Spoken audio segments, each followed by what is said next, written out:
Tom, it was when I had David Meltzer on the show, man, probably a year and a half ago. And he made some quip about the things that happen to us, and that if they keep, the opportunity to learn a lesson in essence, but if they keep happening to us, obviously we have not learned the lesson. And, that really stuck with me. And that's what I thought about prepping for this show to do with you, to talk about regrets as I started going through. Cause at first I literally, Tom, I listed the regrets. Okay, here's my regrets. And then I was thinking about it later and thought, well, wait a minute. The point was learning something from them, as Dan said, is using it like a playbook, going back and looking at the plays in the game and figure out what can you learn from the mistakes you made, and writing that. I thought, man, that is the power, because I may not have learned the lesson. And I considered that with these. Now, the ones that I pulled out there, things I'm aware of, but it really still pulled me back to, did I learn the lesson? Am I making change? And to the power of regrets, as Dan talks about, that is the redemptive aspect of it, is what we learned. And it really drove me, Tom, to thinking about being aware, being present, being intentional, pressing in on the next mistake I make, not the next problem. That's how I started to think about it, the next problem, because that may not be something I did. It could be something that happened to me, but we're talking about a mistake I made, something I did, I hurt somebody's feelings, whatever it was, that I look at that and go, okay, I did that. I participated. I regret that right away. I regret that in the moment, or the next day or next year, whatever. Okay. What can I learn and redeem that sucker? And it felt like also that's the opportunity I have to not, as Dan said, wallow in it and then just live in guilt. And as I talked about that, Tom, I wish I could sit here as the host of the Ziglar Show and said, man, I am just a rock star there. And I thought, okay, if I'm honest, I can tend to live in some guilt because I'm not working through it. What do you think? 100%. I mean, I remember in college, we put on a seminar. We were a weird fraternity. We needed to raise money. I said, hey, let's have Zig Ziglar come speak on campus. I've got a connection. And so our fraternity, we were a bunch of nerds. We put this thing together, got a facility, did some marketing. Of course, I had company connections, so they guided us. And there was one guy on our team in our fraternity. His name was Kelton Gunter. And so I was kind of like the sales manager. And so, of course. And so I had this list, and I said, Kelton, go see these people. And I gave him the list. And then 2 hours later, he came back and there were check marks on all of them. And I was like, and so I did it the next day and the next day. And and that time in my life, the most fearful thing in the world for me to do was just to go and meet somebody I hadn't met before, mm-hmm. and ask them for something. And so I was like, golly, and so it was like this, wouldn't it be awesome just to be fearless? Mm-hmm. And so I guess it kind of falls into one of the categories of regret, of golly, how come I can't just go do X like somebody else can? Yeah. And he had no emotional trauma or angst about any of it. He just went and did it, and whatever happened. And he didn't have any more skills or less skills than me. I mean, it was just, we were two people who didn't know what the heck we were doing. He just saw, oh, look, I'm just going to go talk to these people. And so I've always thought about that simple thing, and then thought about how so many of us in life, we look over and we see somebody else doing something easily, and we're like, how come I can't do that? Which is classic, Dan's second category. Not that it was second in sequential order, but just as listed in his book, was the regrets of boldness. And, I really, as he talked about, we often have, because I talked about the deathbed regrets. And he points out in the book, and then we talked about it, that those are generally primarily regrets of inaction. I mean, you're on your deathbed. This is it. There's not much more. You don't have a whole lot of chance for action. So your regrets are of inaction, things you can't really do anything about now. But for all of us, we have the opportunity to correct a lot of those. Now, we can't go back and do something that we didn't do in school or whatnot, but it was interesting, though, as we talked about his first category, foundational regrets, were a lot of inaction, things that we haven't done. And the boldness was a good mix of those that we regretted. For me, it was things that I did that I regret. And then you also then have, like you talked about, the boldness ones, the things that you didn't do. So again, it was so interesting, obviously, to talk with Dan about it. That's why I wanted us to go through it and have a conversation. And I listed some out here, Tom, on the foundational regrets. And so as his definition was, the failure to be responsible, conscientious, prudent, they were around stability, and often regrets of people who did not do things for stability in their physical well-being or in their finances, things of that nature. And he really pulled out relationship stuff because he has that down. That was its own category and connection. And so in that, I went through it, Tom, and some that jumped out immediately as a regret. I wrote them down as regrets and things that I learned. One of them was judging men, and it's specifically men. There was a specific point in my life, early 20s, judging men on what I deemed to be, it's hard to say moral failures, but moral incongruities that I judged. And I discounted them entirely. It's really cute to me. This was just a specific time of life. And it took me a long time to learn. I had to walk in their shoes a little bit later in life to learn grace and not throwing the baby out with the bathwater, in essence. And to look at them and say, okay, it may not be somebody I partner with. There may be an aspect of trust, but I can still learn from them. It doesn't discount. And I did see some specific things. I was in a big church in Nashville, not far from this time of life. And there was a big music artist that had a big, literal moral failing, had an affair. And I remember at the time they yanked all of his material out of all the stores around the world. It just took them off.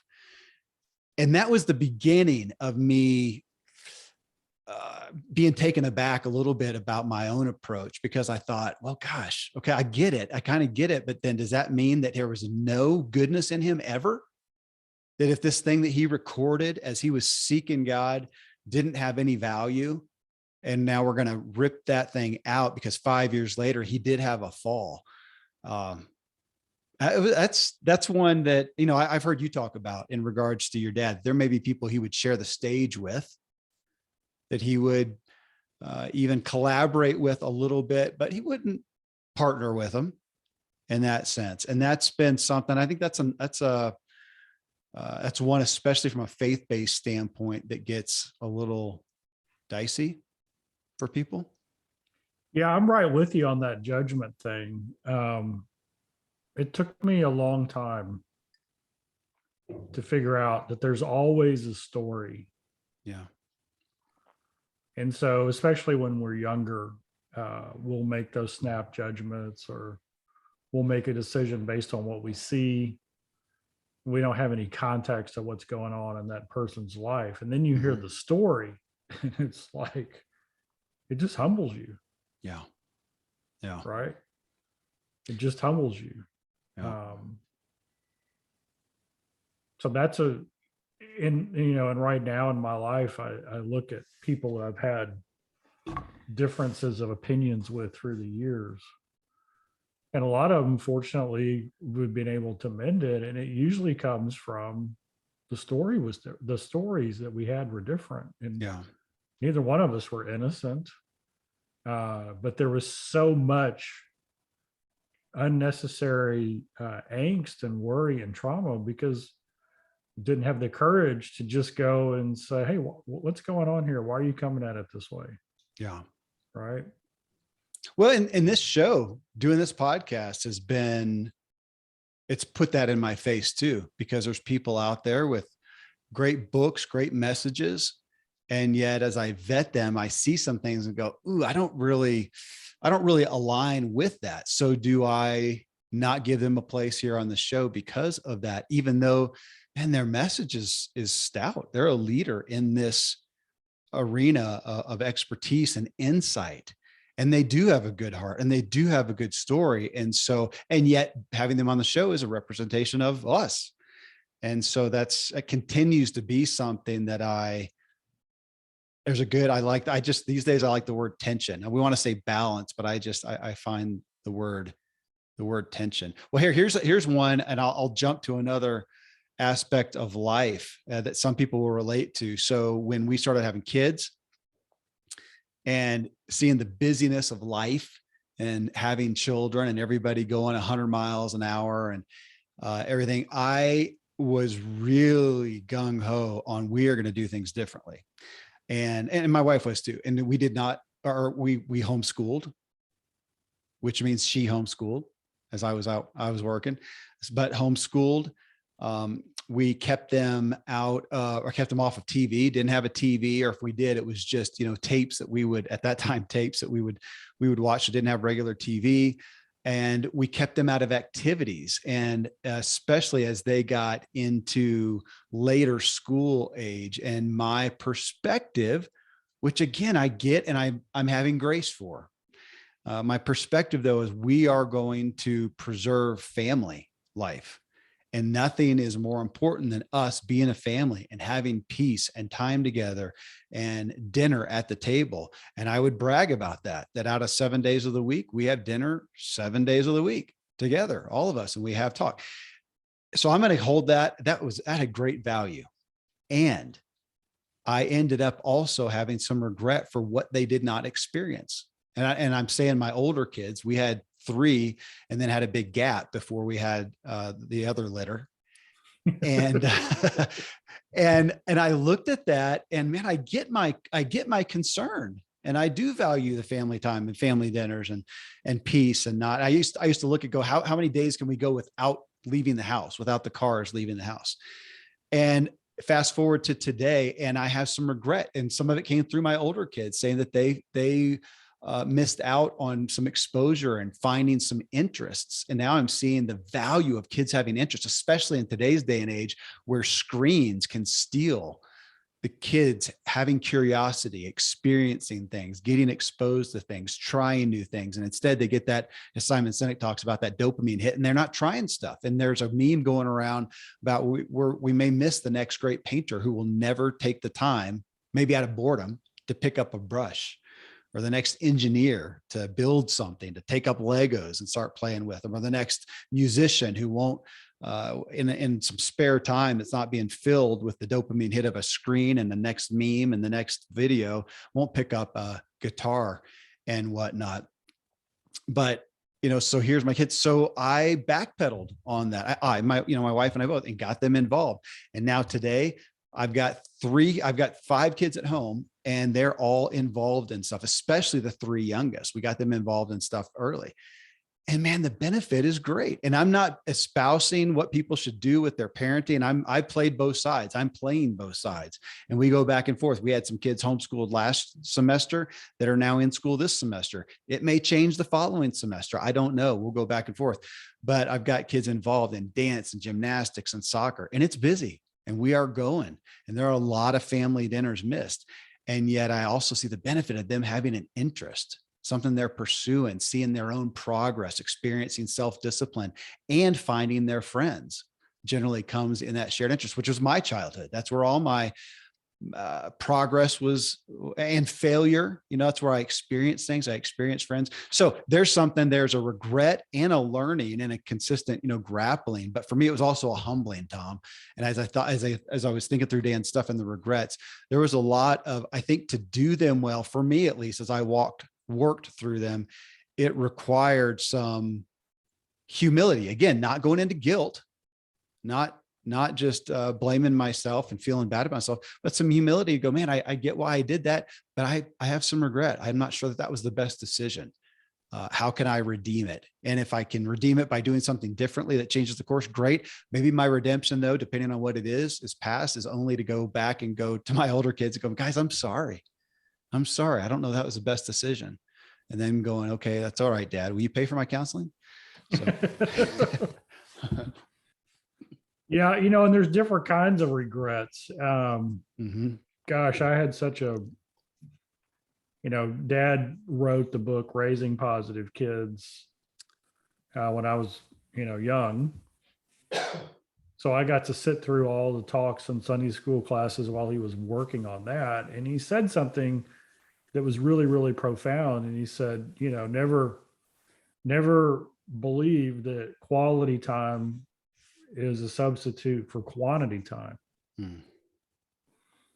And so, while we may regret what we said or what we directed our kids to do, gosh, if we're spending the time with them, at the end of the day, that's what they want and that's what they need. But I had to dial, one of my regrets on that is I had to dial back. Well, this time needs to mean something, this time needs to be intentional. And a lot of times it would even, I'd want to, whatever we were doing, I wanted to be the best at it. Yeah. So I could remember Indian princesses, I think Alexander was like 7. And so we're fishing on a pond. And I'm like baiting the hook and getting everything out there as fast as we can. And hey, this is how you hold it. And she's just having a great time trying to figure out, you put that on a hook? Yeah. And that was really an enlightening moment where I was like, wait a second, I need to see this experience through her eyes.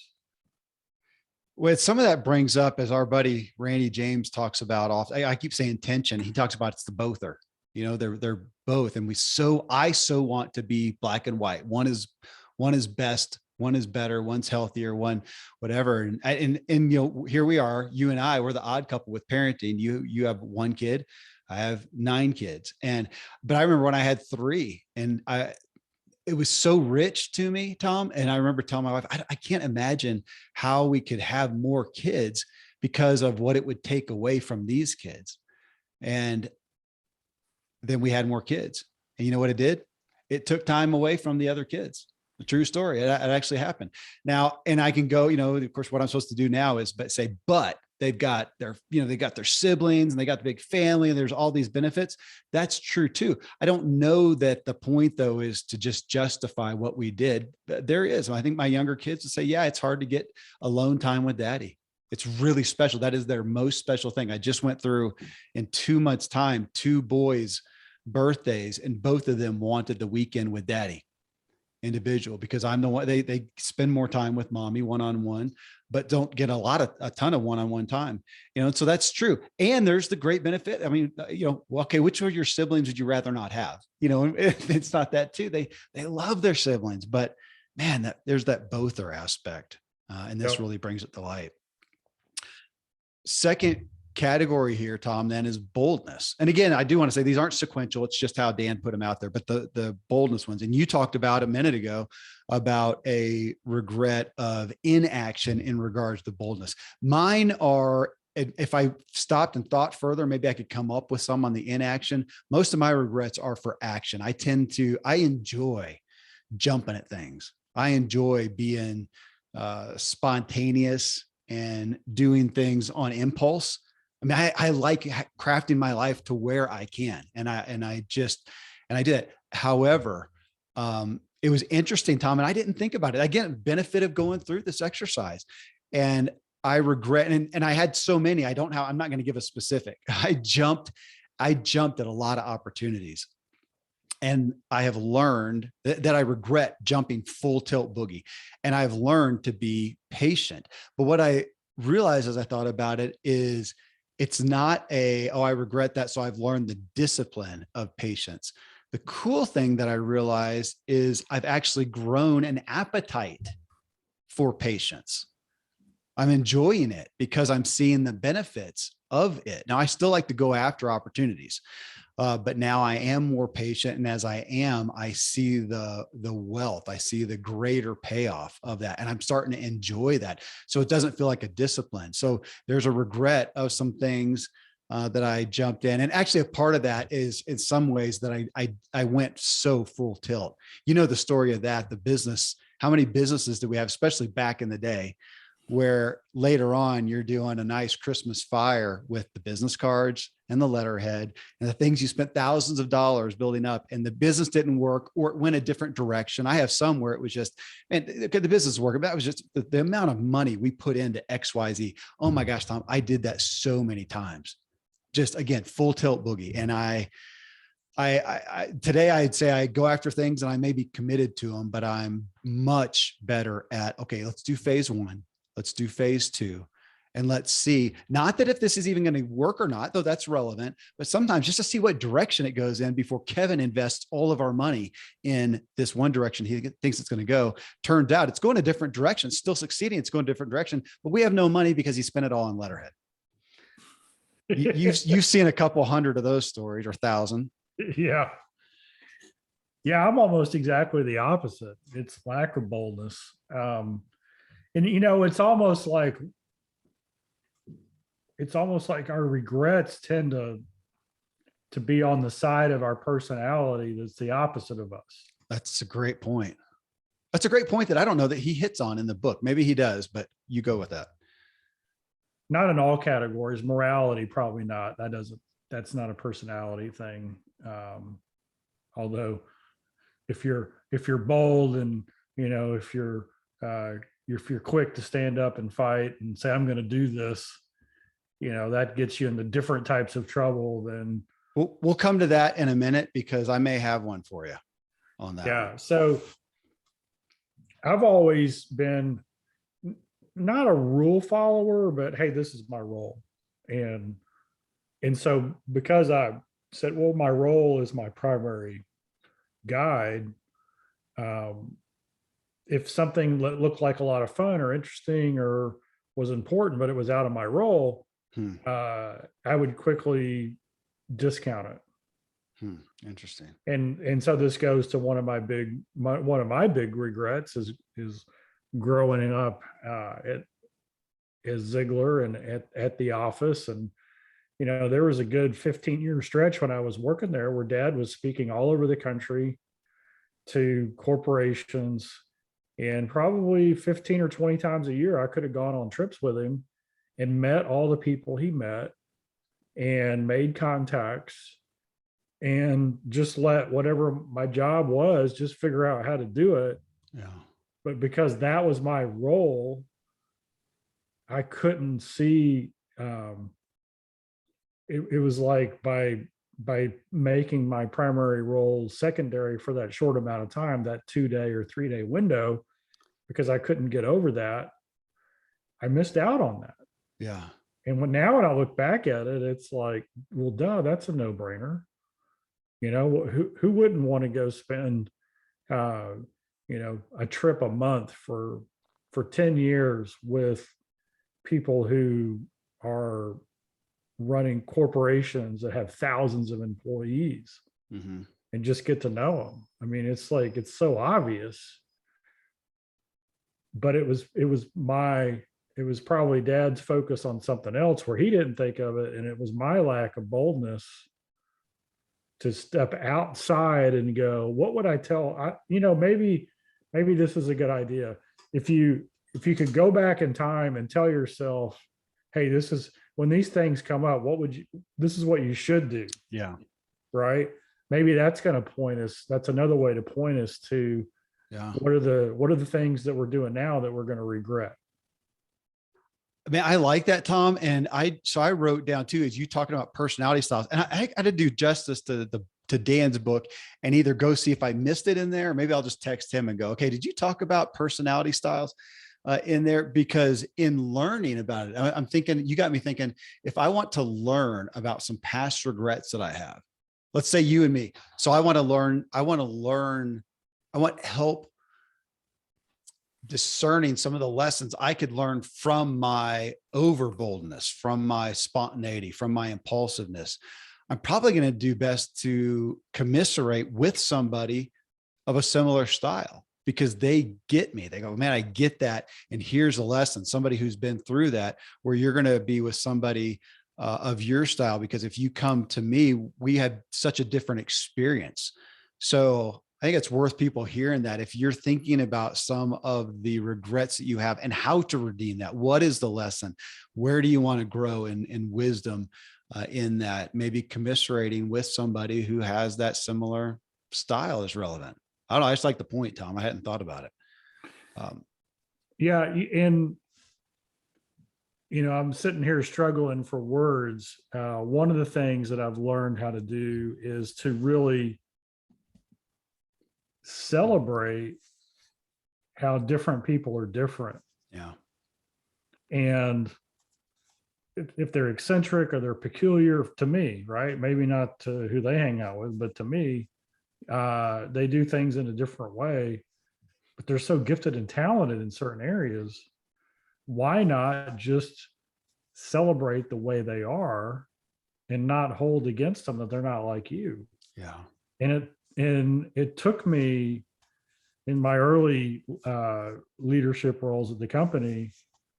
I've been accused of being, was it anal retentive, or I don't even know. Okay. I think they were using a fancy word to call me a control freak, right? Instead of just sitting back and letting somebody take ownership and shine in their own way. And at the end of the day, it's not the way I would have done it, but you know what? The result was as good as. Yeah. And I'm not talking about moral or ethical things. I'm just talking about, how do you set up a table? It's just, does it matter really how you set up the table? Yeah. In some cases it does. I never will forget a lesson. The one of the guys that worked for us, he served in the military. They were I think it was the South China Sea, and a big typhoon came through, and the captain of the ship came to his group, and they were hitching a ride. They weren't Navy, right? They were hitching a ride. And the captain of the ship said, hey, you need to take your men down there and guard the equipment. And they're out in the middle of the ocean, and the waves are like 20 feet tall. And he's like, why do we have to go guard the equipment? The captain said, well, because if one of the tie downs breaks and that tank goes through the hole, then we all die. Good point. Oh, yes, sir. I'm going to go down there. Right. And so sometimes there's very, very specific reasons why you do mundane things in a certain way. Yeah. Because why would you guard equipment in the middle of the ocean? Well, your life depends on it. Yeah. So we got to get the why. And so when I started just giving people the grace to go and be themselves in their areas. So that's where, to me, the linkage with parents, you got to have quality time and you got to have quantity time. But you've got to let that time revolve around how each child is bent.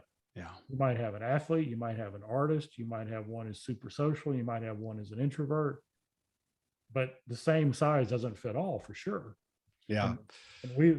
And kids want to be us, right? Yeah. They want to be us. And if they're not us, then they feel bad for not being us. And so we've got to turn around and say, no, you need to be you. Yeah. It's funny. It's so acute to me, Tom, because again, I just had these getaways with my boys, and one of them, we had a list of things that we went and did together. And he loved it. He loved doing it with me. He wanted me to participate in these activities, with him. So I'm kind of geared up to do the same thing with son number 2. And he says, no, I don't want to do that. Can we just hang? Oh, okay.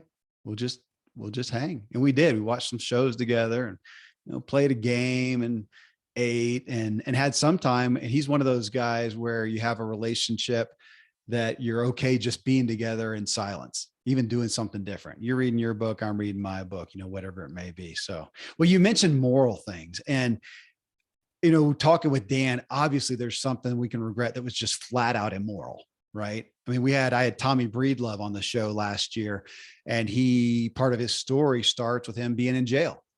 He did something that was actually a felony, and he's in jail, and of course he regrets that. And we've known people that have done big immoral things that they regret. Now, it's likely that a lot of people listening to the show don't fall into that category. And I don't have anything that I've ever done trying to think that was massively illegal. Maybe one too many speeding tickets as a kid. I actually did do that. I'm not sure if I regret it. That's another story. We'll have to deal with that. But on the moral side, we did get into just being kinder. Some of the regrets of not having done something. And so it's interesting, Tom, as you talked about personality profiles, because with me being often going too fast in life in general, in my days, no matter what, just going fast and being spontaneous and being impulsive, that I can tend to just not take the time. Am I unkind to people? I don't know. I'd have to think, there's some people who thought, yeah, Kevin was unkind. I don't know, but they may have felt that in my lack of taking the time to connect with them, my lack of taking a moment to be kind to them. And so that's one that it's a regret, and it's something I continually struggle with. And I actually, Tom, in thinking about this, find myself juggling that, because, you do have friends, even like that, my boys looking for different things for me. And I have friends of mine that enjoy, one's going to call up, hey, let's go mountain biking together. And I'm going to fulfill that role. Let's go do something together. I'm pretty much more that type of a friend, as opposed to, well, even with my kids. And we could say this is a stereotypical guy, girl, but I know some guys that, that some people that have it swapped, whatnot. But my kids, I'm not the first one they come to with an emotional issue. I am the one they come to when something's broken, something's fixed, there's something they're trying to figure out, they want to make a decision, whatnot, but not the one to come and cry on the shoulder. Not that they can't. It's not my greatest skill set. And so there's a little bit of looking at my personality style and looking and going, I'm probably the person in people's life that fills a certain area. I don't have to be everything for everyone. Yet I know there's some times when I'm thinking it'd probably be sweet to just listen or to ask, Tom, how was your day? How was your weekend? Man, I know you did X, Y, Z. How was it? Instead, I want to talk to you about, let's just talk about an idea. Can we just do a show? And I'm not as prone to take that time to press in. And, whether or not, maybe it's just what I need to pay attention to is, how do I feel? Am I being disingenuous to myself? If I'm noticing something, maybe that's a good clue. So there's some regrets there that I've had. And I have, and now, I will say specifically, Tom, for people, because I had, his name's right in the tip of my tongue, Brian Dixon, who wrote the book, I think it's People First. Had him on the show in the last year, and I commiserate with him, as I can be with people. We have an endeavor that we're going out after, and I have taken those people for granted for the sake of the endeavor. I wasn't trying to be unkind. I saw them as rock stars, and I just expected their rock stardom to, take care of them. And I took them for granted. And I have some people, I do know that there's some people, I could list them out, who, again, I don't think they've discounted me, but I rubbed them wrong, and I took them. I did that. That's a reality. That's a regret. And so now, having to realize how important the team is around you and to take care of them. That's a specific one. That's very tangible for me, Tom. Yeah, I'm thinking about my regrets in that area. And this goes back to personality style. All of us have a different style, a different way we're bent. We use DISC at Ziglar. Yeah. The D's the driver, bottom line, get it done. What's it going to take? The I is the cheerleader, very engaging, loves conversations.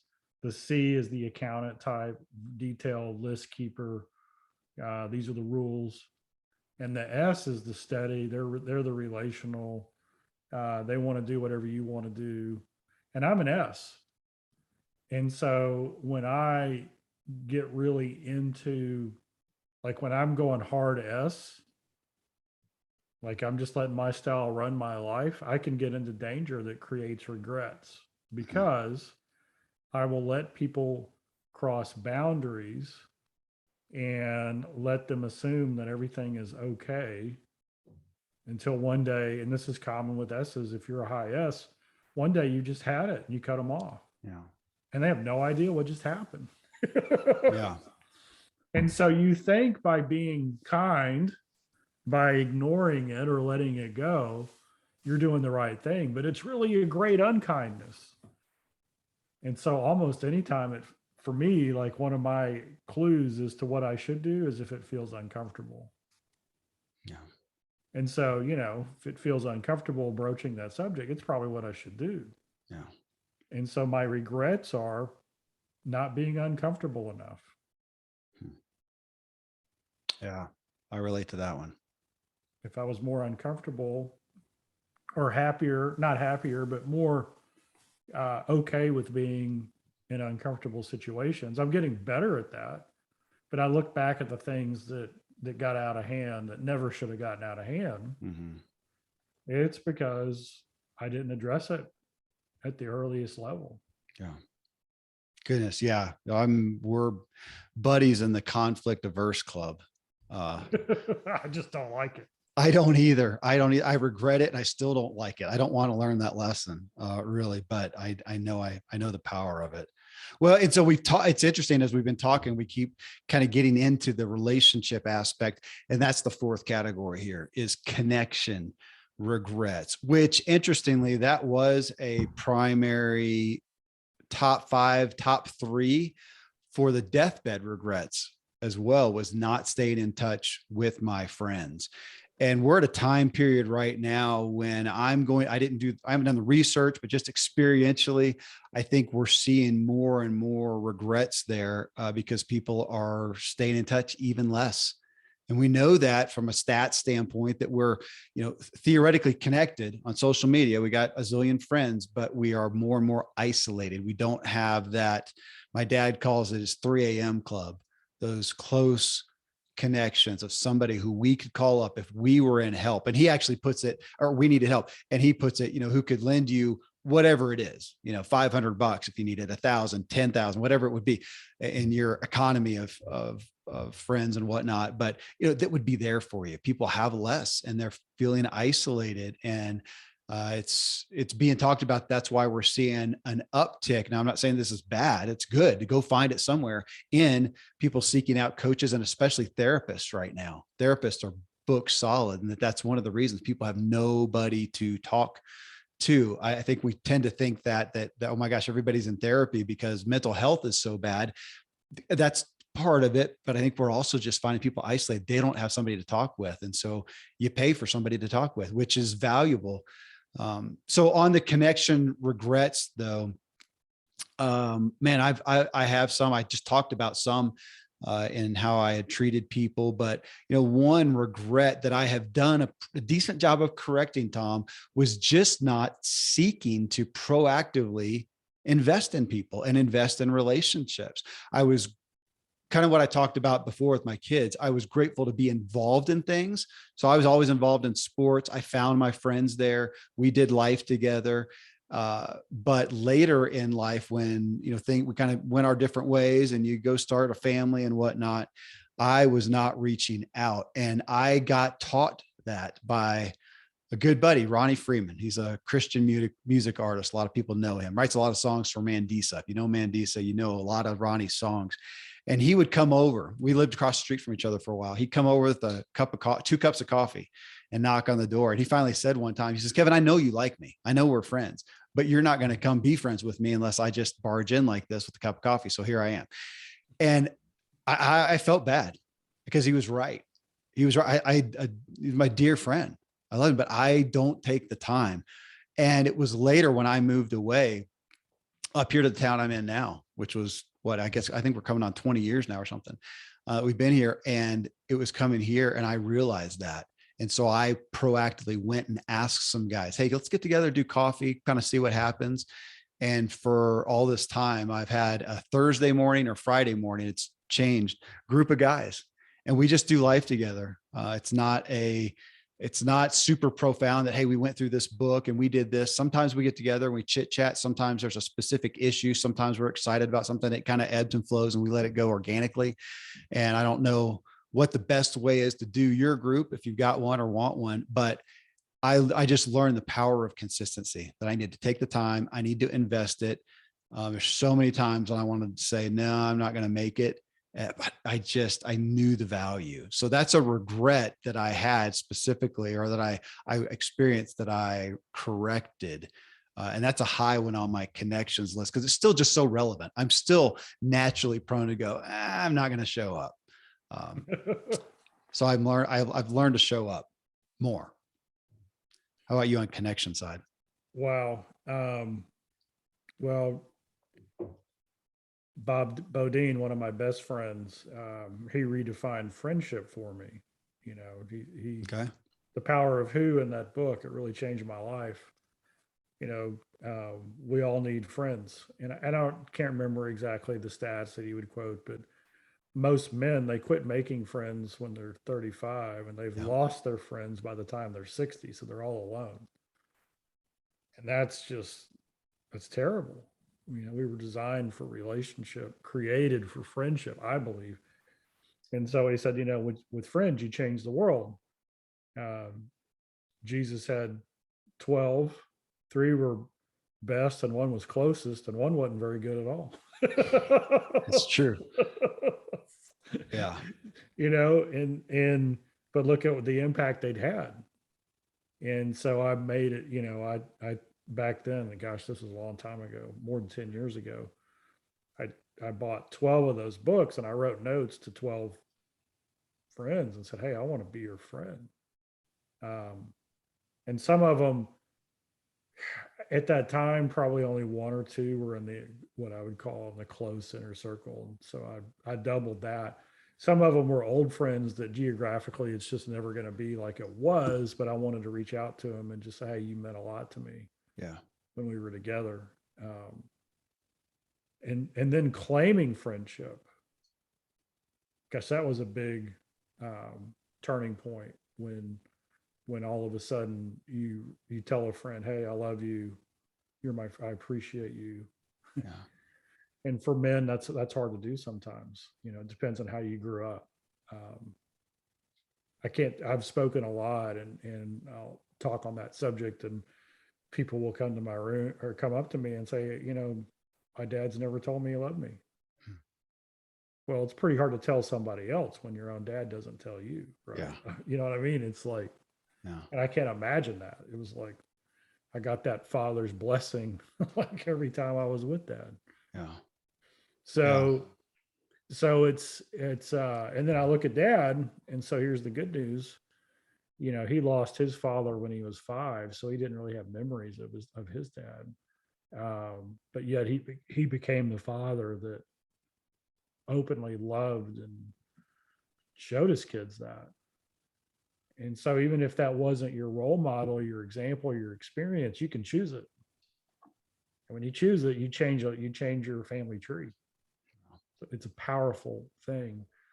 The Harvard grant study that I quote a lot, you know, they did it for 75 years, and at the 70, they followed 600 men, half from Harvard, half from the Boston tenement housing projects.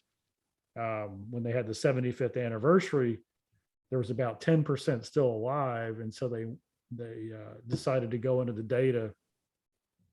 So they asked the 10% that were still alive, "Are you happy and satisfied with your life?" And the ones that said yes, you know, they're in their 90s now. They went back to the 50th anniversary where they asked them the questions, and they said, "What are you going to focus on for the rest of your life?" Well, the happiest all said that they were going to focus on the same thing, and that was relationships. It wasn't career or travel or hobbies or retirement or business, or, you know, it was relationships. Yeah. I think if we were to, man, what a great book Dan's written. Yeah. If we were just to take relationships on one column that we've had in our life, and then on the right-hand column was regrets, and we were to figure out what are the common regrets that we had, with the relationships we've had. And we said, you know what, I'm just going to fix one thing. It's going to be, I'm not going to have regrets in my relationships anymore. Yeah. How different would life be? Tom, I do want to say on that, going back to me sharing some of my regrets of judging some men.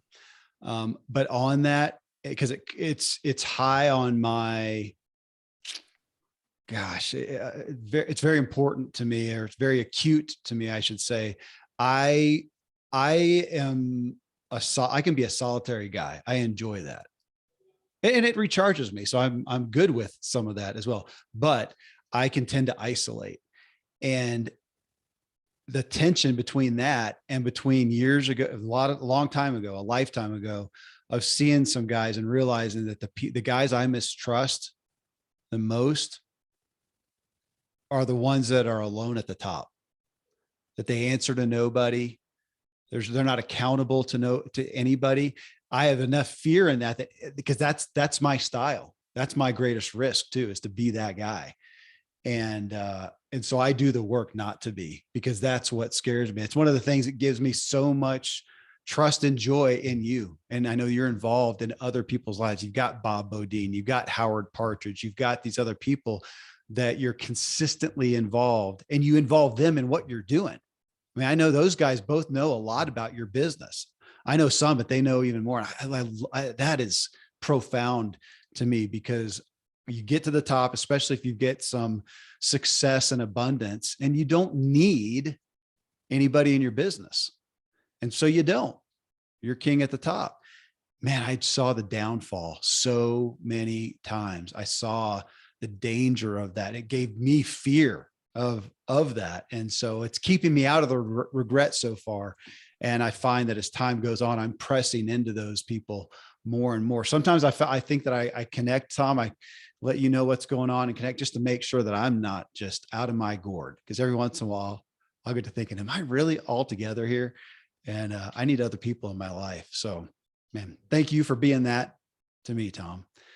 It's one of the highlights of my relationships and life is your involvement in it. And yeah, I want everybody to hear that. So many regrets, some powerful ones. Again, if you look at the deathbed regrets too, are around these connections and friendships. And we're at a time when those are more at risk, I think, than ever. It's more uncomfortable. People aren't looking for connection, and we have to go out there and ask for it. Kind of comes back to you talking about right at the top of the show, your buddy who would just go out and talk to people, and you didn't really want to just go talk to a stranger or connect with people. And yet I think people are more and more feeling that way, and we're suffering from it. So, well, hey man, thanks. This is what I wanted. I want to talk through it. And candidly grapple with the regrets and what we have learned. And I really hope people hear that and take the time to think about what you regret. But in reference, listen to Dan's show that we did together. It was show 969, with Dan Pink, The Power of Regrets. You can get the book, but to think through the regrets, and he's asking you to embrace them, not wallow in them, but not reject them, no regrets, but to go, what can I learn? What have I learned? What can I learn? And I want to keep pressing into the mistakes that I make, Tom. Yep. I think I've got a new focus now, and that's not to regret not facing the regret. Okay. There you go. There you go. Well, brother, I do not regret hanging with you. Thanks. I know. And that's well said from the greatest host in all the land, Kevin Miller. Thank you, my brother.